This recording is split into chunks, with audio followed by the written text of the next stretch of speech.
As Eastern Conference contenders continue to load up, the Boston Bruins have won 3 games in a row. And with less than 2 weeks to go until the trade deadline, they have to decide whether or not they want to disrupt the chemistry or make a major addition. Let's get into it on today's episode of Locked On Boston Bruins. You're Locked On Bruins, your daily podcast on the Boston Bruins. Part of the Locked On Podcast Network, your team every day.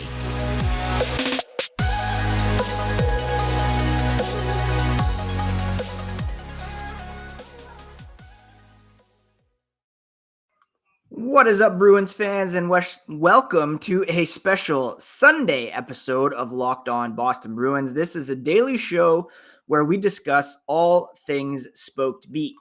Today is Sunday, February 19th. I want to thank you so much for making Locked On Bruins part of your day. And this episode is brought to you by FanDuel, the official sportsbook of Locked On.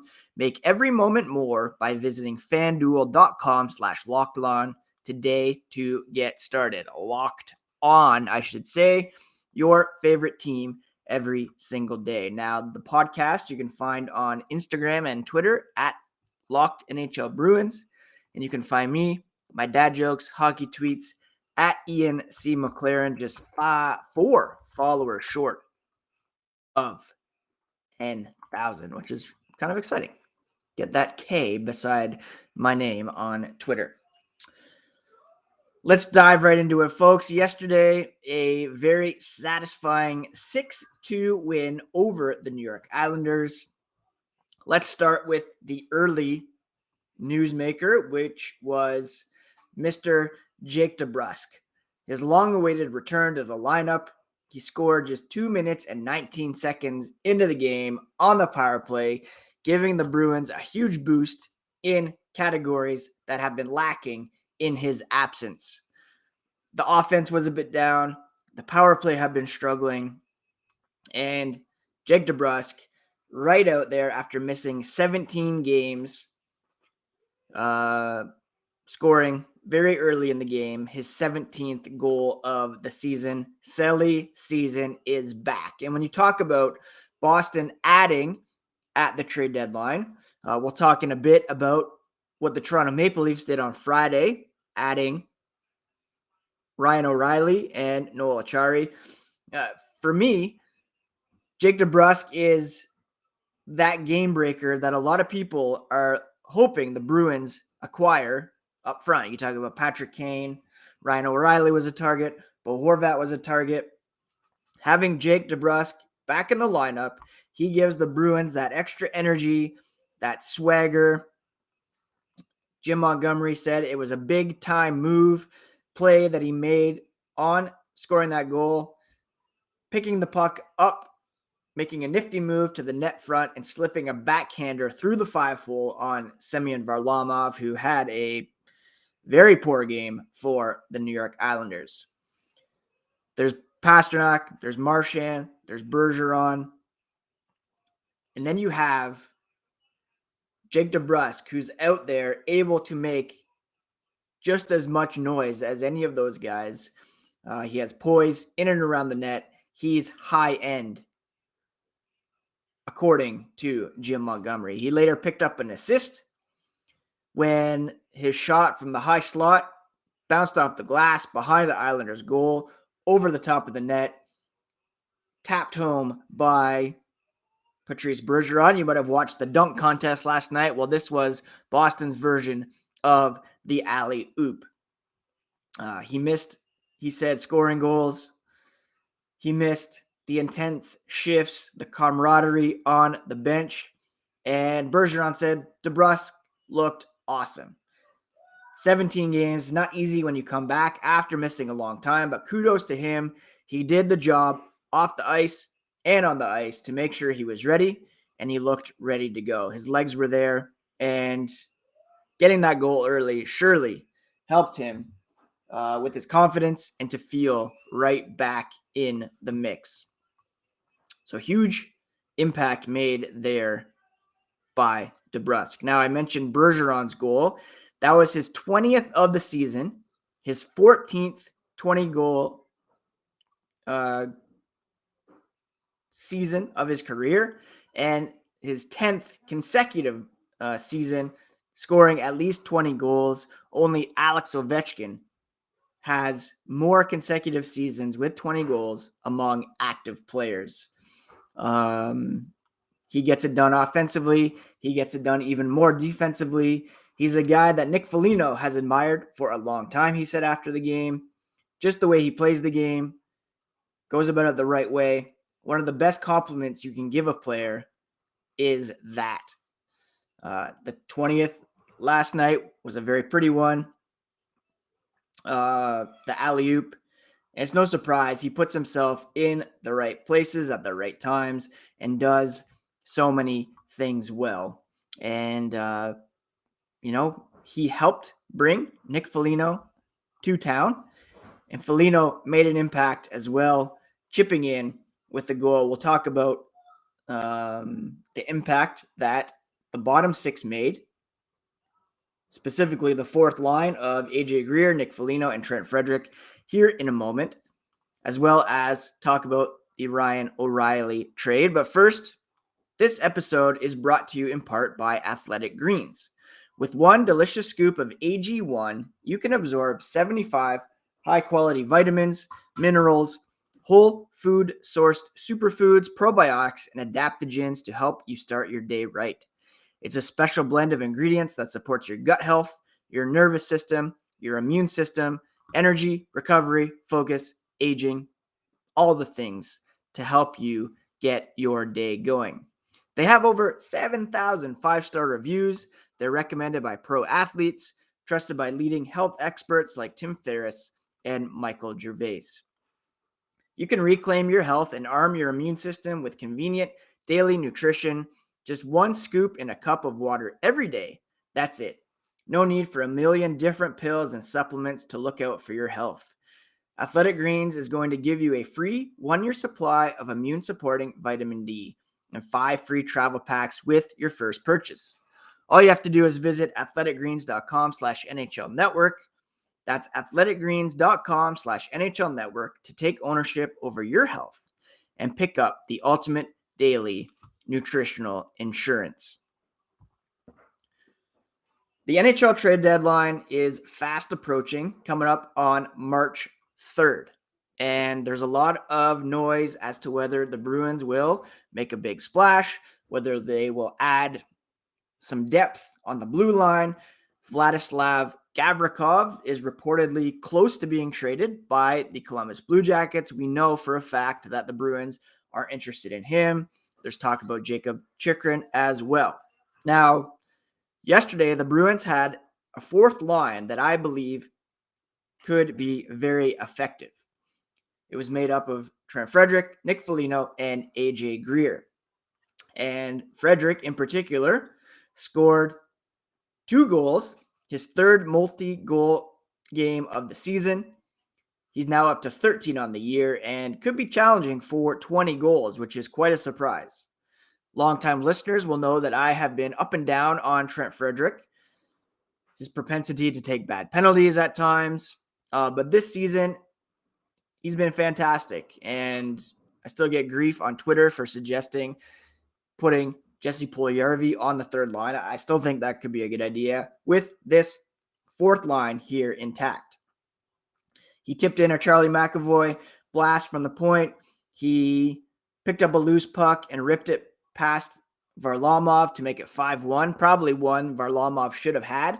But Frederic has the confidence right now to not only center that line, but make it effective and bring some offense to that line. Foligno said he's a guy that's moving his feet. He's going to areas that he knows he's going to score in.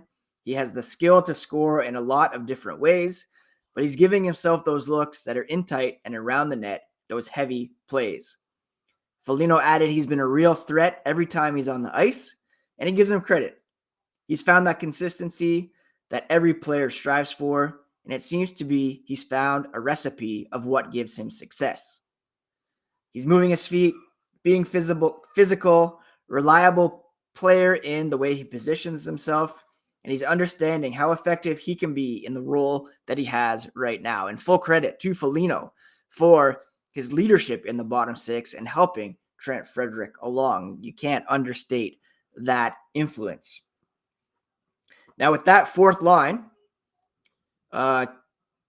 with Thomas Nosek still out of the lineup, he was placed on LTIR. Cat Friendly doing a solid by sending me a DM this morning to let me know that in order to activate DeBrusk, the Bruins placed him, Nosek, on LTIR, giving them the cap space they needed. They have $1 million in usable cap space right now, looking ahead to the deadline. Now, that third line, with everybody healthy, you have Taylor Hall on the left side, Charlie Coyle down the middle, Craig Smythe on the right side, and no disrespect to Craig Smythe, but that is a spot that is ripe for an upgrade. Smythe, in 41 games this season, only 4 goals, 6 assists, and the Bruins could really use an upgrade at that position, a scoring third-line winger who could bring some physicality to the mix. That is an area they definitely need. And on Hockey Night in Canada last night, Elliot Friedman said their focus is on a left-hand defenseman. A lot of people chiming in saying the Bruins don't trust Matt Grzelcyk in the playoffs. They don't think he isn't tough enough, but he has had some lapses in the playoffs in the past. I still think he's a very effective offensive D-man, but they could be looking to upgrade there. So do you flip Grzelcyk plus for Chychrun? Do you add Gavrikov? Do you try to do something bigger and shed some salary in Smythe, Mike Riley, Chris Wagner hanging out down in the AHL as well? There's always a possibility they bring Wagner back up for the playoffs like they did last year and maybe put Frederic back on the third line with Hall and Coyle, which has looked good in the past. But that fourth line looked so good last night. Don't really have a desire to disrupt it. You need to add a scoring winger on the third line. And yes, the Bruins are cruising at the moment. They are the league's top team.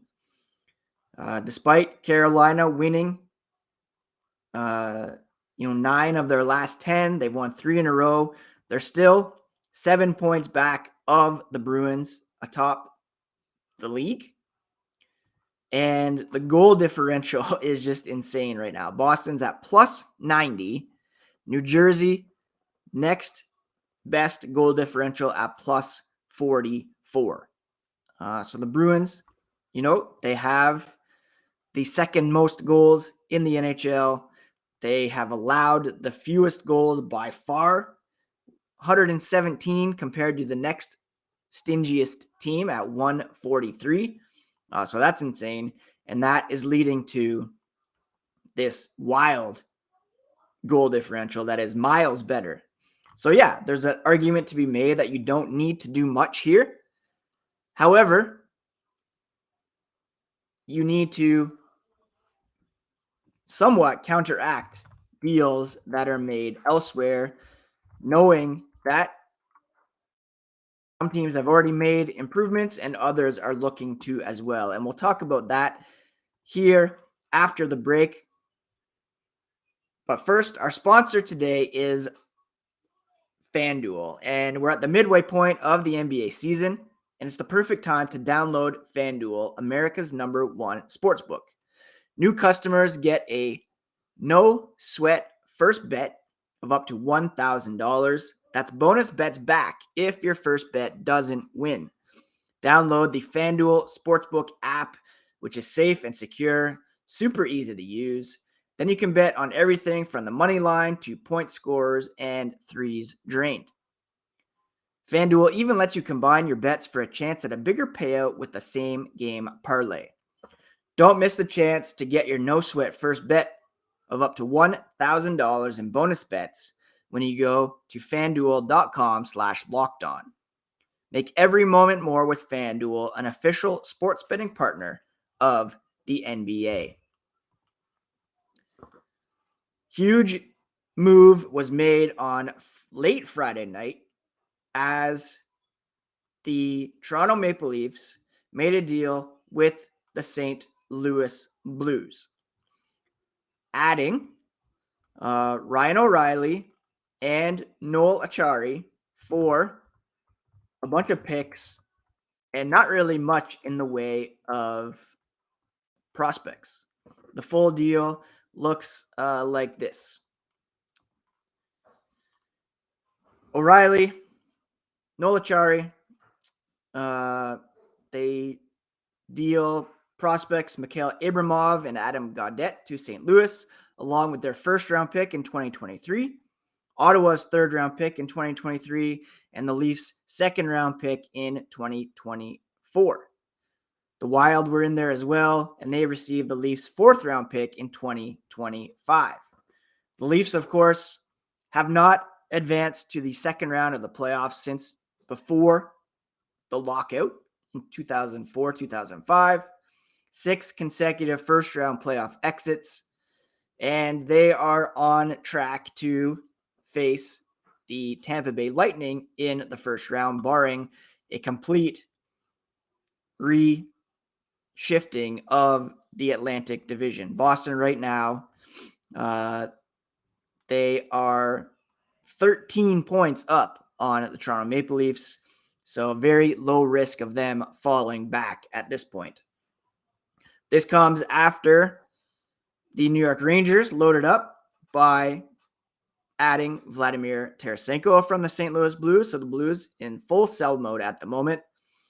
Rangers 8-0-2 over their last 10 and just incredibly hot, stacked, loaded at the moment with all-world talent on the blue line and in net. So did the Bruins take the bait and make a huge splash? Do they stay the course, make only some minor depth additions, and hold on to their first-round pick, Fabian Lysell, Mason Lohrei? That's going to be a huge question for Don Sweeney and Cam Neely to answer here over the next several days. Carolina also has a ton of cap space to work with Max Pacioretty sidelined, and they can add there. He's on LTIR.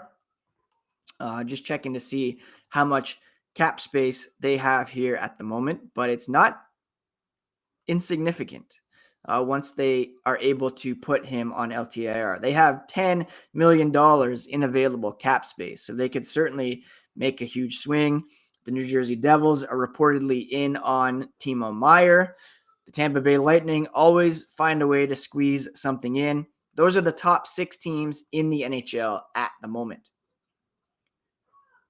And don't discount the Buffalo Sabres either. Right now, they're 8th place in terms of point percentage in the Eastern Conference, and they have $18 million in projected cap space. Imagine they go huge and add Erik Karlsson, sneak into the playoffs. That could be pretty scary. Again, it seems as though there's a trade in place for Vladislav Gavrikov, but there's another transaction required to happen first, according to Aaron Portzline, who covers the team. I, for one, would love to see Ivan Barbashev come over from St. Louis to fill that third line role. They're obviously in seller mode, and he would be a guy that I would love to have down there. He can play all 3 positions. He is... what does he shoot? He's a left-hand shot, but he can play right wing or center. He, to me, would be the perfect addition for the Bruins at the moment and likely won't cost as much as what those other Blues players did. Anyways, this has been a special Sunday edition of Locked On Boston Bruins. Apologies for the Fortnite yelling in the background. I recorded today because the Bruins play a matinee on Monday against the Ottawa Senators, 1 p.m. Eastern time I'll try either to jump on afterwards or be back to a regular schedule on Tuesday. The Senators, they play this afternoon, 2 p.m. against the St. Louis Blues. So they'll be coming off back-to-backs with travel across the border. So hopefully they are good and out of gas for the Bruins game. Could be Jeremy Swayman in net after Ullmark got the start against the Islanders. That's it for today's episode, my friends. Thank you so much for taking some time to listen. Thank you for making Locked On Boston Bruins part of your day every day. We're part of the Locked On Podcast Network, and you can find a podcast for any of your favorite teams across any sports league. Hope you have a great rest of your Sunday, and we'll talk to you again soon here on Locked On Boston Bruins, part of the Locked On Podcast Network, your favorite team every single day.